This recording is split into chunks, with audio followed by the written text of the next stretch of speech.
যুগের পর যুগ অপেক্ষা করে বাংলাদেশের জনগণ পেয়েছে একজন পুরুষ শাসিত সরকার।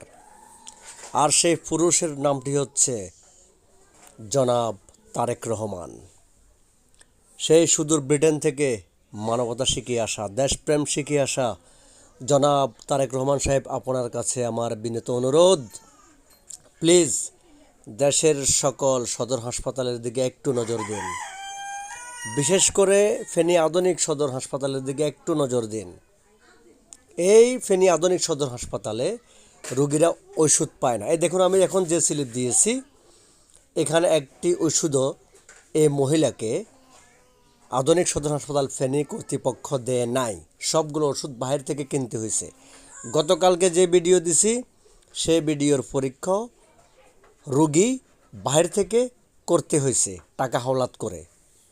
তাহলে দেশের এই জেনারেল হাসপাতালগুলো, আধুনিক সদর হাসপাতালগুলো গরিবের কী কাজে আসতেছে একটু কি বলবেন প্লিজ?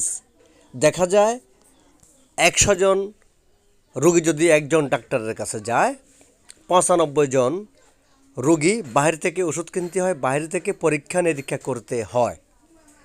ফেনী জেনারেল হাসপাতালে কোনো রকম পরীক্ষা নিরীক্ষা হয় না, ওষুধ দেওয়া হয় না। গরিব রোগীরা কোথায় যাবে? মাননীয় প্রধানমন্ত্রী তারেক রহমান সাহেব, একটু কি বলবেন? আপনার মা খালেদা জিয়া পারেনি গরিব জনগণের সেবা করতে। শেখ হাসিনা, এই যে ডাইনি শেখ হাসিনা, সে তো পারেনি গরিব জনগণের সেবা করতে। আপনি তারেক রহমানও কি ফেল যাবেন? পরাজিত হবেন? পারবেন না গরিব জনগণের সেবা করতে?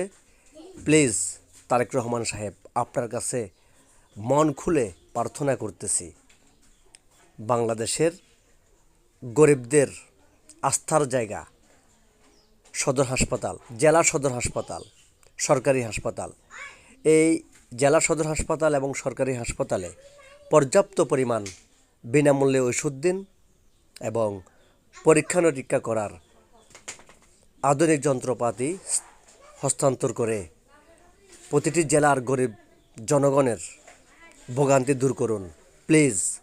আল্লাহ হাফেজ।